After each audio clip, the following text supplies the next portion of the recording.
I remember the burn in my throat before I even felt the pain in my body. Frank Walker's hand clamped around the back of my neck like a steel vise, and in one violent motion he dragged me across the living room. My bare feet scraped against the coarse carpet fibers as I struggled to keep balance. The room spun around me, the family photos on the wall shaking from the force of my body being yanked forward. Madison leaned against the corner with her phone raised high, her grin as sharp as broken glass.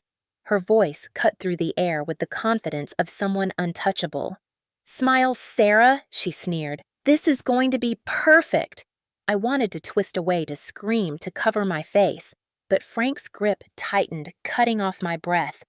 My mother Donna stood frozen near the kitchen archway, her hands trembling as they clutched the fabric of her cardigan.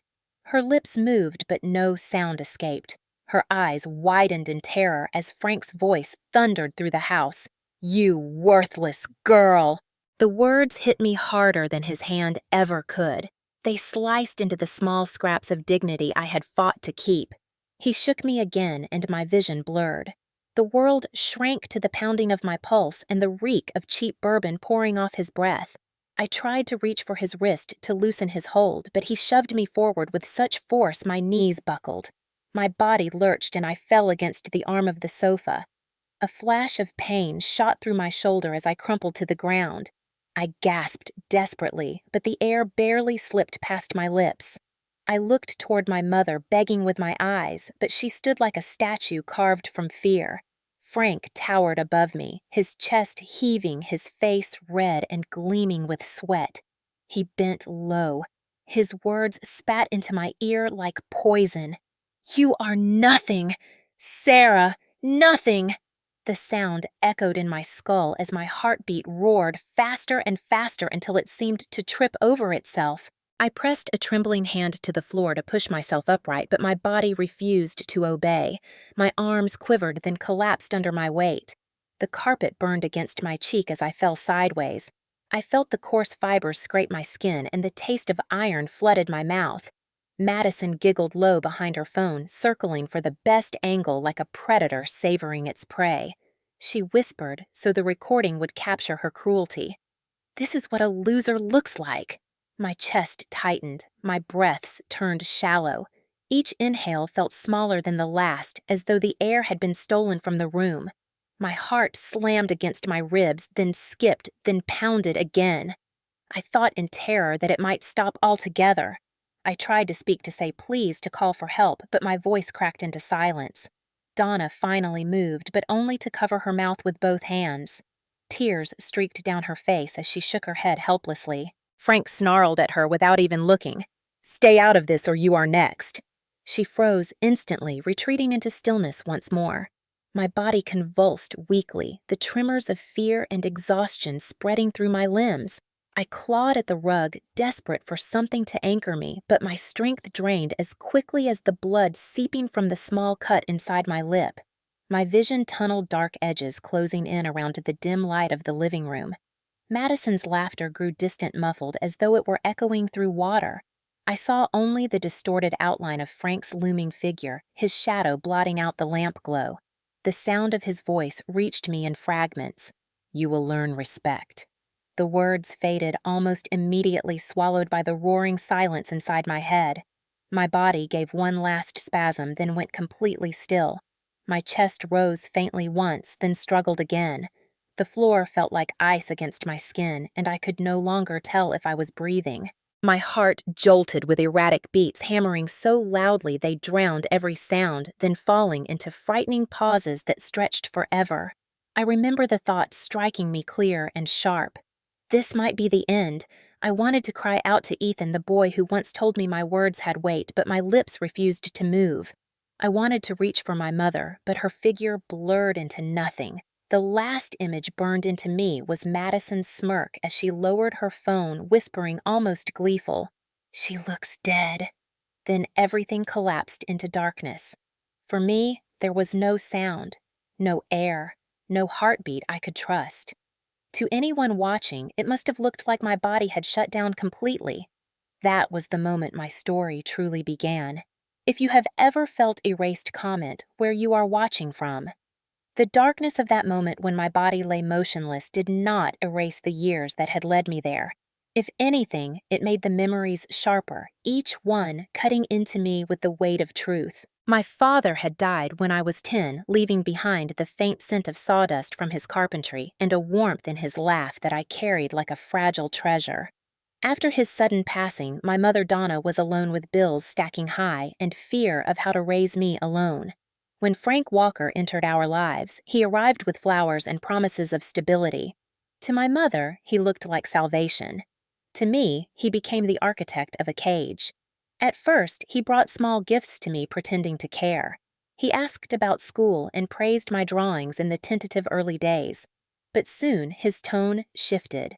He began by telling my mother how a house needed order, how children needed firm discipline. Within months, every decision belonged to him. He closed my father's old bank account and placed all money under his own. He decided what food was purchased, what clothes were acceptable. When I asked to keep an old cell phone, he snapped, "No phones in this house unless I say so." The only phone left was the landline in the living room where he could hear every word. I was 13 then and felt my independence disappear piece by piece. My mother's voice, once gentle, grew smaller around him. She nodded when he spoke and repeated his phrases as if rehearsed. He would say, "I provide, therefore I decide," and she would echo, "It is easier this way." She stopped encouraging me to try out for activities. She stopped looking me in the eye when I asked to visit friends. Instead, she whispered that keeping peace was more important than my desires. Frank soon labeled me an extra mouth to feed. He would make the comment at dinner loud enough for Madison to snicker. "Feeding her is like burning money," he would say, pouring another drink. Madison, 7 years old at the time, quickly realized she could never do wrong in his eyes. He spoiled her with toys, new clothes, and endless praise. To me, she delivered his words with added venom, calling me a waste or repeating "worthless girl" until it etched into my skin like a brand. By the time I entered high school, the house had shifted completely. Frank demanded all scholarship checks be handed over. He forbade me from working part-time jobs, saying it would distract me from chores. Madison ruled the upstairs bedrooms, leaving messes she ordered me to clean while she filmed and laughed. My mother drifted ghost-like through hallways. She prepared meals but never spoke up when Frank barked at me. She folded laundry but never shielded me from his insults. At school, I wore long sleeves to hide bruises from sudden shoves into walls. Teachers noticed my withdrawn silence, but when they asked, I forced a smile and said I was just tired. Inside, I kept a different truth, a truth that felt unspeakable. There were nights when Frank made a show of humiliation in front of neighbors. One evening, he invited a coworker to dinner. The man laughed politely at Frank's stories until Frank pointed at me with his glass and said, "Imagine working all day only to feed an extra mouth that contributes nothing." The man shifted uncomfortably but said nothing. My cheeks burned as I stared at my plate. Later, Madison mimicked the line at school, and within a week, classmates whispered "extra mouth" whenever I passed. The cruelty followed me through crowded hallways and clung to me in the cafeteria. I walked with my head down, hugging books against my chest like armor. Home offered no refuge. If I wrote an essay, Madison would crumple it. If I tried to cook, she would make gagging noises and shout, "Dad, she ruined it again." Frank nodded approvingly. Donna sometimes murmured, "Just ignore them, honey," as if ignorance could shield me from humiliation. But ignoring did not erase bruises on my heart. The house grew heavy with silence, punctuated only by Frank's outbursts. The walls seemed to close in each night. I felt myself disappearing in small ways, lowering my voice, taking smaller steps, making myself invisible to avoid provoking his temper. Every choice became survival. Even the smallest mistake, like forgetting napkins during a barbecue, brought his rage. He grabbed my arm, shook me so hard my vision swam, and snarled about incompetence while guests pretended not to notice. Later, he called it discipline while sipping another drink. It became clear to me that he did not just want obedience, he wanted erasure. To him, I was not a daughter or even a person. I was an unwanted presence he enjoyed crushing underfoot. Madison thrived in this climate, growing sharper with each year. She filmed moments of my shame, posting them to friends with mocking captions. I learned to move silently, but her laughter found me anyway. At night, I buried myself in notebooks, scribbling stories of girls who escaped cages built from cruelty. Those girls had wings. I wrote them wings because I had none. I wanted to believe that words could lift me someday, but every time Frank tore a notebook from my hands and snarled, "No one pays for poems," the hope shrank. Still, I clung to it as a small ember. This was the toxic family atmosphere that shaped me. To the outside world, we were a normal blended family with a steady father figure, a quiet mother, and 2 daughters. To anyone inside our walls, it was domination, silence, and mockery. And to me, it was the slow erosion of self until the only thing left was the desperate wish to be seen. By the time I turned 16, I already knew that the rules in our house were built not on love, but on domination. Every corner of the home felt claimed by Frank's authority. My father's photographs had been pushed into boxes and stored in the attic. The smell of sawdust that once filled the garage was replaced by the reek of cheap bourbon bottles. My mother, Donna, no longer mentioned my father's name, as if doing so might provoke Frank's anger. I remembered a man who once lifted me high in the air and told me I could do anything, and I compared him to the man who now controlled every dollar, every decision, and every breath I dared to take.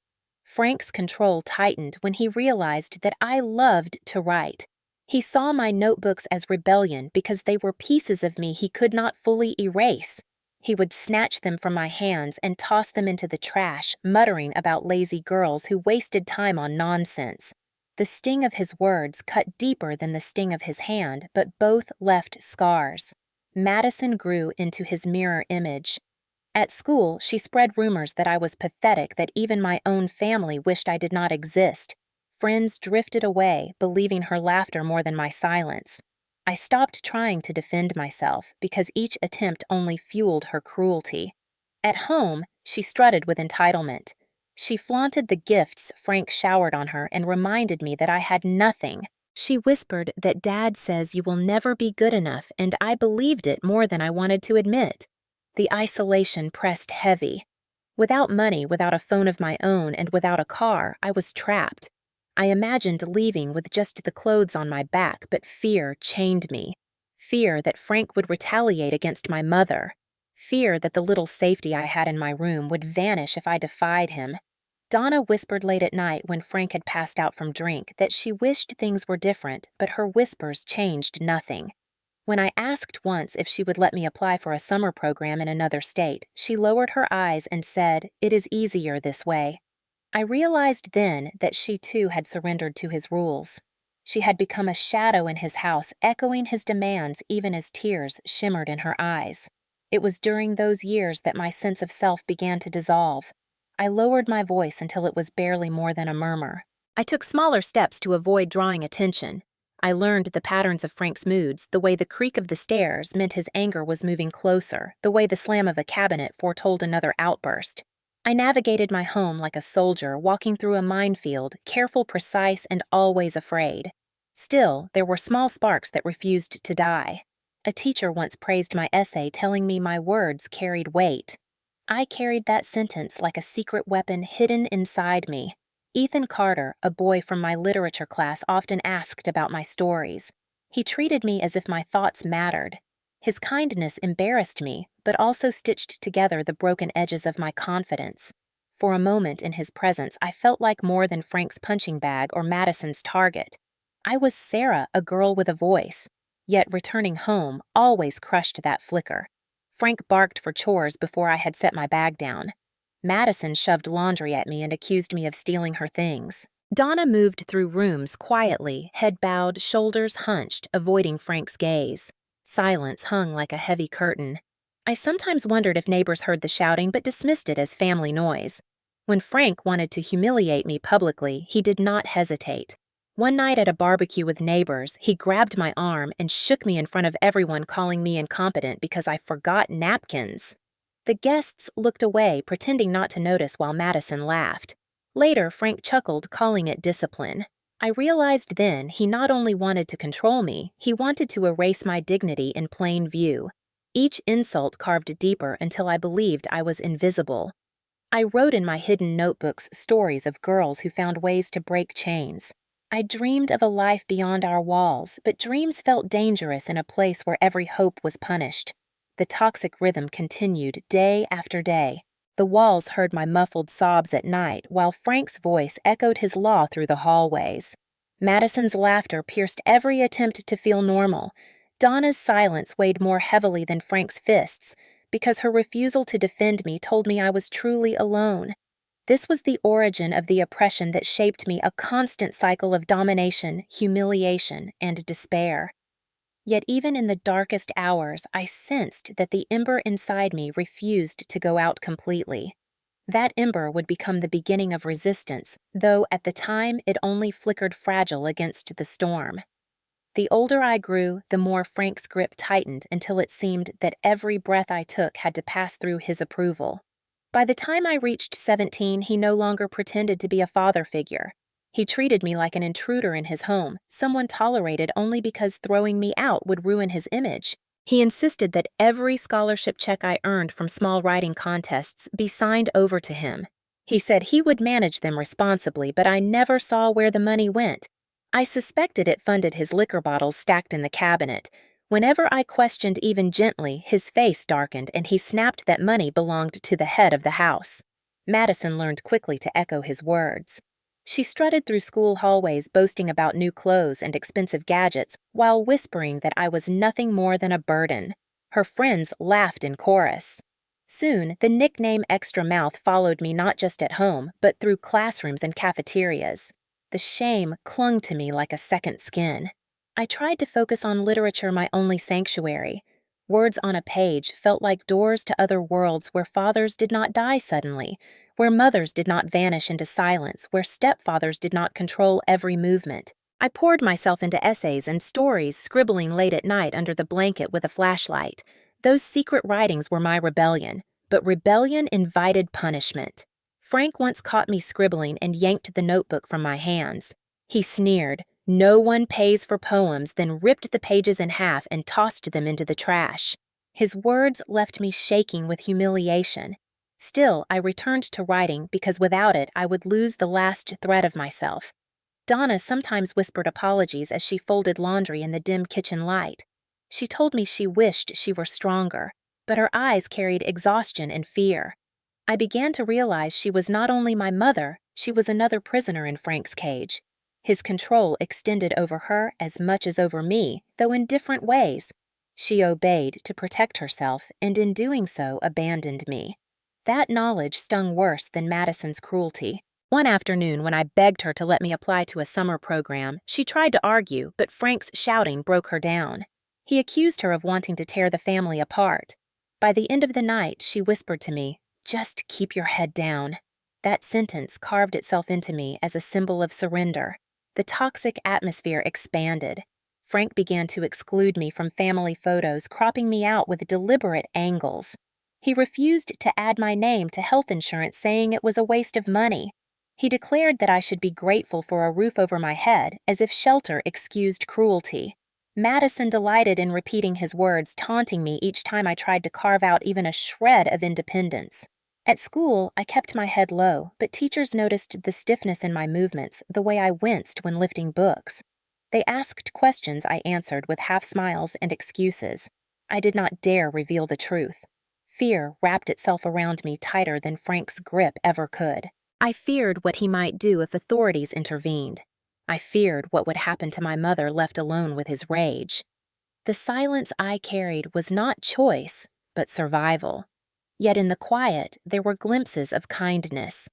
Ethan Carter, who sat beside me in literature class, noticed when I seemed distracted. He asked about my stories and praised them as though they mattered. His attention embarrassed me, yet warmed me like sunlight sneaking through bars of a prison window. He told me, "Your words have weight. Sarah, do not let anyone convince you otherwise."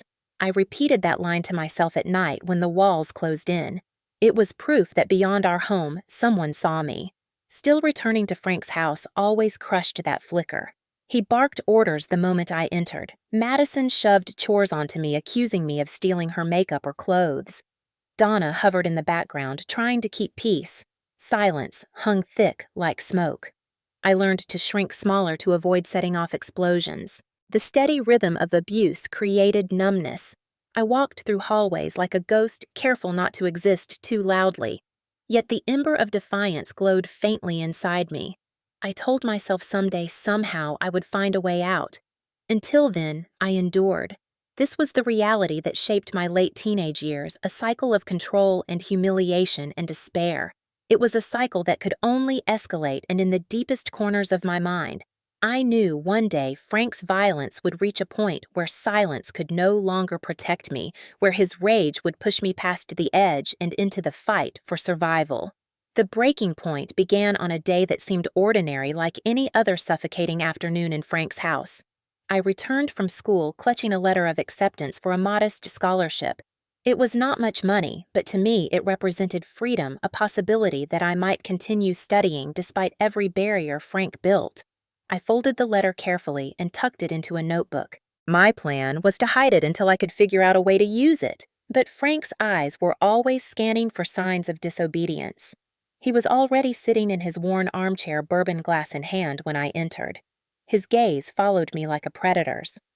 "What's that?" he barked. "Nothing," I answered too quickly. He stood, lumbering toward me, and snatched the notebook from my hands. His eyes narrowed as he unfolded the letter.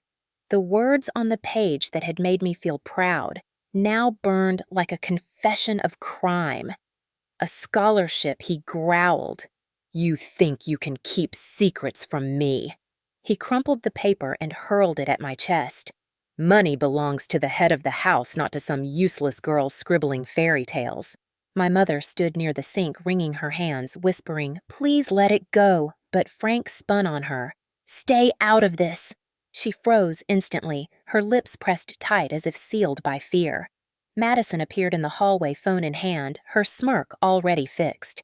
She loved these moments, the chaos, the spectacle, the chance to record my humiliation. Frank's voice grew louder with every word echoing off the walls. "You are nothing without me." His face twisted with fury, veins bulging at his temple. The room spun around me. My heart hammered against my ribs. I gathered every shred of courage, trembling but firm, and said, "It is my scholarship. I earned it."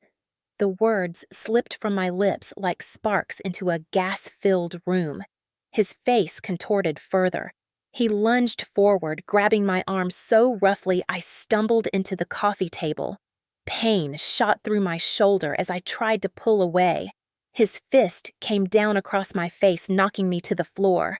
The sting of his knuckles ignited a hot burn in my cheek, and when I touched it, my palm came away red. Blood dripped from the corner of my mouth, the metallic taste spreading across my tongue. My chest seized with terror as my heart raced out of control. He kicked me in the side, and the breath rushed from my lungs. "Respect," he bellowed, "is what you owe me." Each word landed like a hammer. He raised his boot again before staggering slightly from the force of his own rage. I curled on the carpet ribs, screaming vision blurring the room, spinning wildly. My mother sobbed, covering her mouth, whispering, "Please stop, please," but her voice carried no power. Madison laughed softly into her phone, narrating the scene as if it were entertainment. My chest tightened further, and the rhythm of my heart faltered. It thundered, then skipped, then surged violently. Dizziness swallowed me whole. The walls darkened at the edges, sound distorting until Frank's roaring became a muffled growl. I clawed weakly at the rug, smearing faint streaks of blood. My lungs rattled with shallow, desperate breaths. The letter that had symbolized hope lay crumpled on the floor. My vision blurred with tears, and I thought of Ethan's voice telling me my words mattered. I thought of escape and of death, and wondered if one would come before the other. My body trembled uncontrollably, my head spinning. I glimpsed my mother's eyes, wide with terror, but locked in helplessness. Darkness pressed down heavy, threatening to swallow me whole. To anyone watching, it must have looked as though my heart had given out, that my small defiance had cost me my life. To me, it was a plunge into nothingness, where even the rhythm of my heart could no longer be trusted. When I woke the next morning, my entire body ached as if I had been struck by a truck. My ribs stabbed with each breath, my face throbbed with heat, and my shoulder felt stiff and bruised. Frank sat at the kitchen table sipping coffee as if nothing had happened. Madison scrolled through her phone smirking, glancing up at me with mocking delight. Donna moved around silently, pale and trembling, rinsing dishes without meeting my eyes. It was in that moment that I understood the truth with sharp clarity. If I continued to remain passive, I would not survive much longer. Lying in bed that night, staring at the cracks in the ceiling, I decided to take a risk. Beneath my bed in an old shoebox, I had hidden a small cell phone long since disconnected from service. It could not make calls, but the microphone still worked. I tested it, whispering into the receiver, then playing it back. The sound was faint, but clear. My heart pounded as I realized I had found a weapon Frank could not easily control. I began carrying the phone, secretly keeping it in my pocket whenever Frank prowled the house. The first time he erupted into a drunken tirade, I pressed record. His voice boomed through the walls, captured word for word. My hands trembled, but a small surge of power flowed through me. I had proof that I existed, proof that his cruelty was real. Alongside the recordings, I started a written journal. Every bruise, every insult, every threat I documented with times and dates. I hid the notebooks behind a loose floorboard in my room. The bruises on my skin would fade, but words could last forever. Frank's arrogance made him careless. He loved to shout to proclaim his dominance, and I captured each outburst with quiet precision.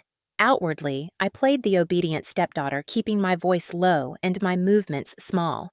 Inwardly, I was gathering ammunition. Emotional undulation guided my days. One moment I felt empowered by the evidence I was gathering. The next, I trembled with fear that Frank would discover my secret.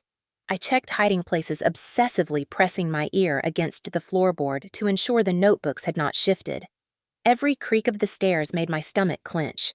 Madison's laughter carried from her room at night, and I wondered if she suspected anything. Donna's silence remained constant, a heavy reminder that she too had surrendered to survival. Yet even in her silence, I sensed her watching me sometimes with eyes full of regret. Each time Frank barked an insult, I pressed record. Each time Madison mocked my limp, I wrote it down. Slowly, the pages filled a hidden record of my existence. I began thinking strategically about safe places to conceal duplicates. I slipped memory cards into hollowed pages of old textbooks lining my shelf. I tucked written notes beneath the lining of my backpack. Every secret stash was a small act of defiance. The fear never left me. I jumped at sudden noises and flinched when footsteps approached. But alongside fear, a stubborn strength grew. At night, staring into the cracked mirror in my room, I whispered to myself, if I do not fight back, they will erase me. That mantra became my shield. Days passed in tense routine. Frank demanded chores, meals receipts for every small purchase. He rifled through my bag, searching for evidence of betrayal. I forced my face into a blank mask, praying he would not stumble across the phone hidden beneath the lining. When he stormed into my room, yanking open drawers and closets, my pulse thundered, but he found nothing. After he left, I pressed my back to the door, shaking with relief but also pride. He suspected, but he had no proof. Each recording, each entry in my journal became a lifeline. Though my world remained a cage, I had found cracks in its walls. Through those cracks, light filtered in the light of possibility, the light of eventual justice. And with that light came a dangerous, intoxicating thought. Perhaps one day I would walk away not as a victim, but as a survivor carrying the truth in my hands. It was during this fragile period of secret resistance that unexpected lifelines appeared in my world. The first was Evelyn Moore, our 62-year-old neighbor who had lived across the fence for decades. She was sharp-eyed with silver hair pulled into a bun and a habit of watering her roses every afternoon. For years, she must have suspected something, but I had always hidden the bruises under long sleeves and makeup. One sweltering afternoon, while I carried trash bags to the bin, Frank followed me outside, shouting accusations about money missing from his wallet. His voice thundered liar as he gripped my arm so tightly bruises bloomed instantly. I stumbled into the dirt, scraping my knees. Madison stood at the doorway, phone raised, smirking, ready to capture another scene.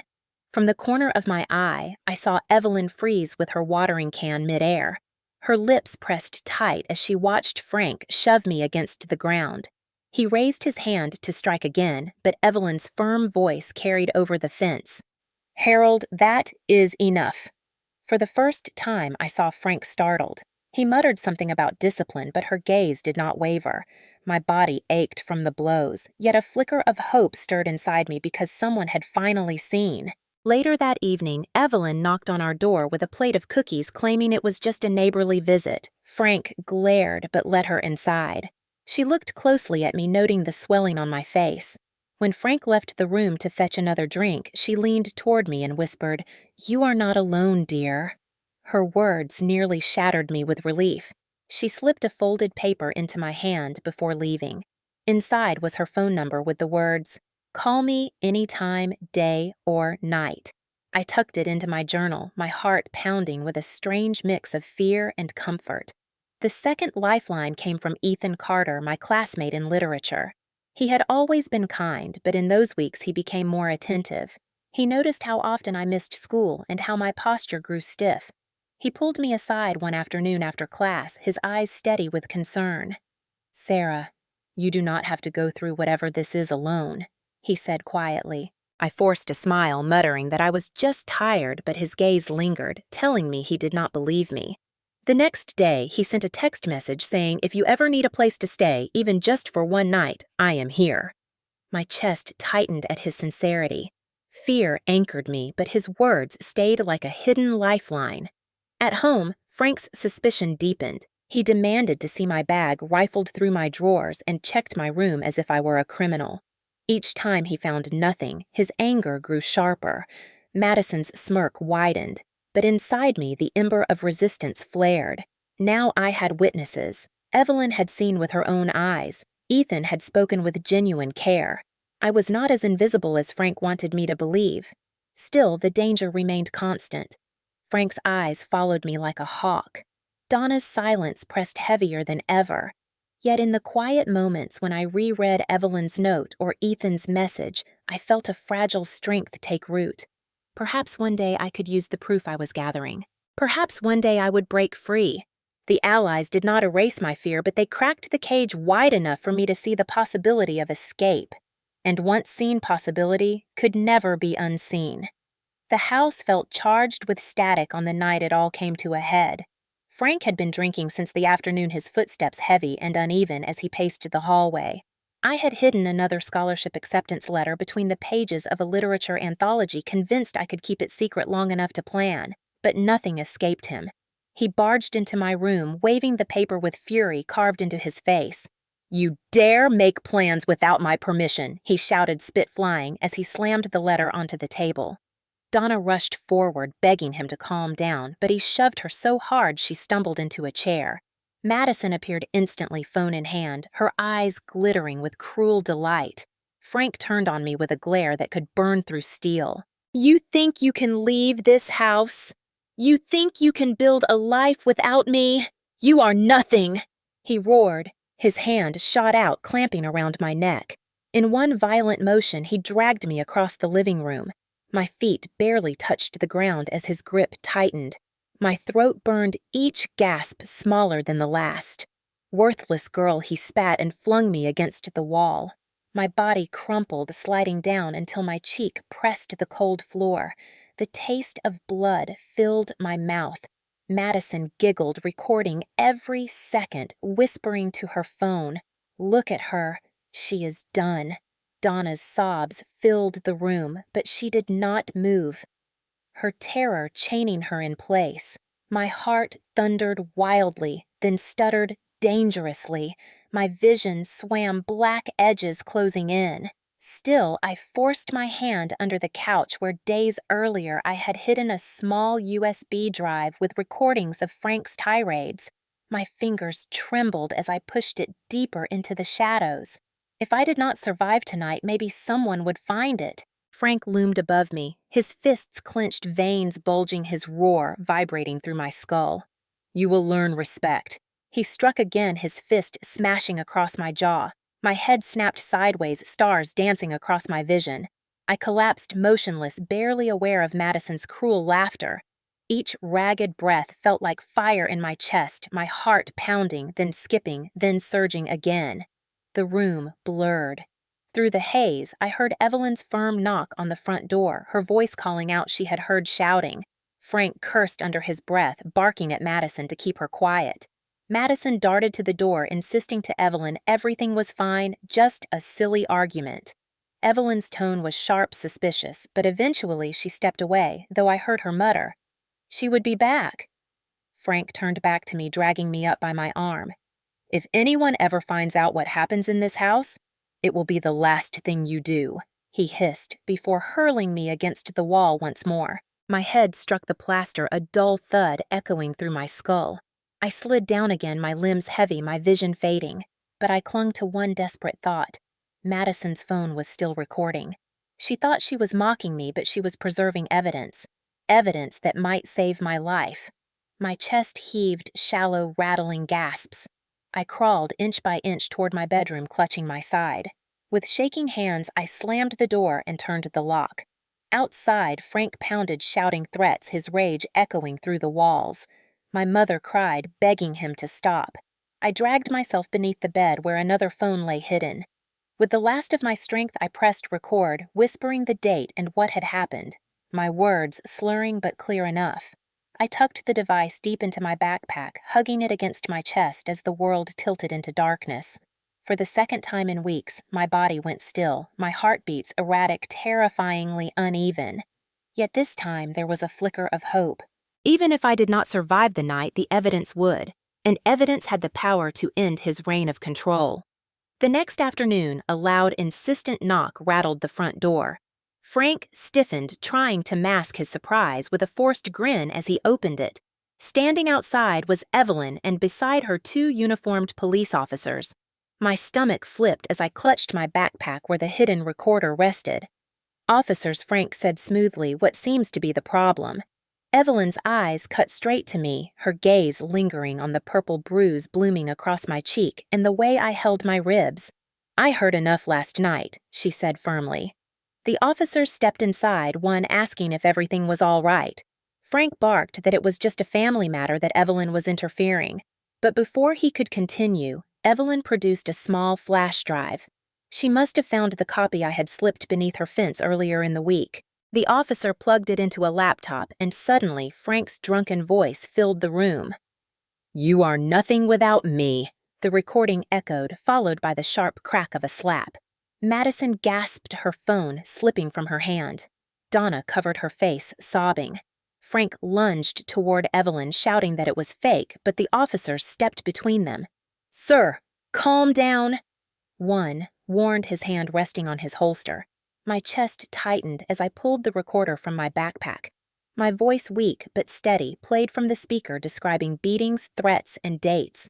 Each entry another nail in the coffin of his denial. Madison shrieked. She provoked him. She attacked first, but the officer silenced her. The video on her phone, still unlocked, told a different story. My battered body appeared on the screen, Frank's fists striking over and over, Donna crying in the background. The officers exchanged looks, then moved swiftly. "Put your hands behind your back," one ordered. Frank's face twisted disbelief, giving way to fury as cold cuffs clicked around his wrists. He shouted curses at Evelyn, at the officers, at me, but his voice no longer carried power. Neighbors gathered outside, drawn by flashing patrol car lights, murmuring as they watched Frank dragged out. For years, he had been the man of the house, the voice that thundered through walls. Now he was just another criminal shoved into the back of a police car. Madison tried to protest, tears streaking down her face. But when the officers replayed the clip from her own phone, she collapsed, sobbing.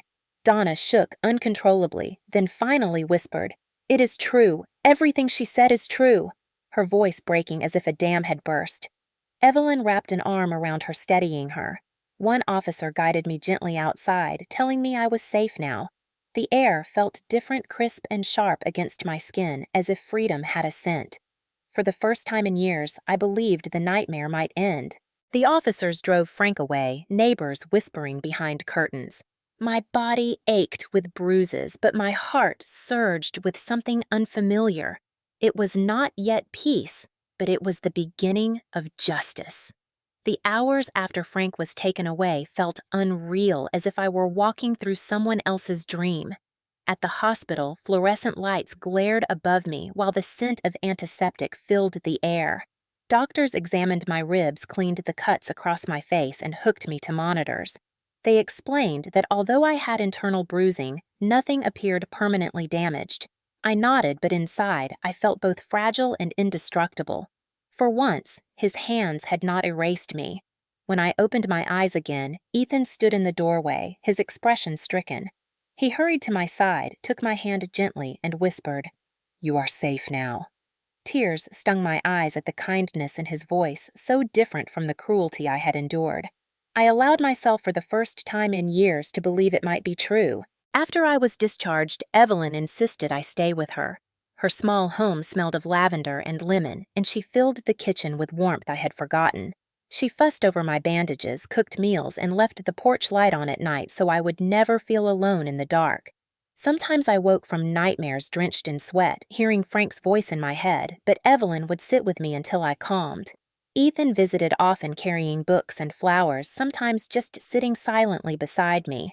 His presence was a balm, reminding me that not all men raised voices to dominate. One evening, he read aloud from a collection of poems, his voice steady and soothing, until something in my chest unclenched.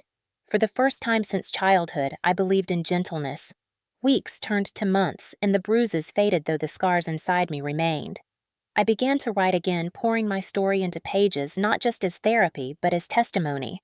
I started a small blog, anonymous at first, where I described life inside a toxic home. The manipulation, the silence, the small acts of resistance. To my surprise, people responded. Other survivors left comments sharing their own pain and victories. The knowledge that I was not alone, that my words could help someone else, lit a fire inside me. When the trial began, I stood in court, my hands trembling but my voice clear as I told the jury how Frank had tried to erase me.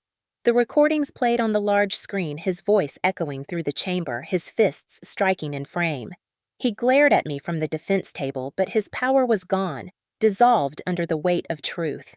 The verdict came swiftly guilty on all counts. The judge sentenced him to years in prison.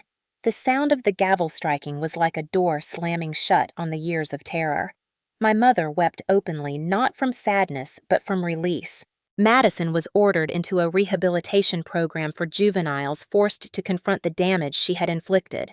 I felt anger and pity twisted together. She had been poisoned by Frank's influence, but she had chosen cruelty. Donna began therapy, encouraged by a hospital social worker. For years, she had been silent, a prisoner of his dominance, but now she faced the guilt of her inaction. Through tears, she told me she had failed me, that she had chosen fear over courage and wanted to earn back her place as mother. My heart was torn, but I agreed to let her try. Slowly, cautiously, we rebuilt trust. I eventually returned to our old house, but only after locks were changed and alarms installed. The halls that once echoed with shouts now held silence broken only by the scratch of my pen. I wrote at the kitchen table without fear that my notebooks would be destroyed. I cooked dinner without insults raining down. I laughed awkwardly at first, but then with ease. I was 22, scarred but alive and no longer silenced. I whispered to myself under the morning sun, "I am not worthless. I never was." Justice had not only punished Frank, it had restored my voice.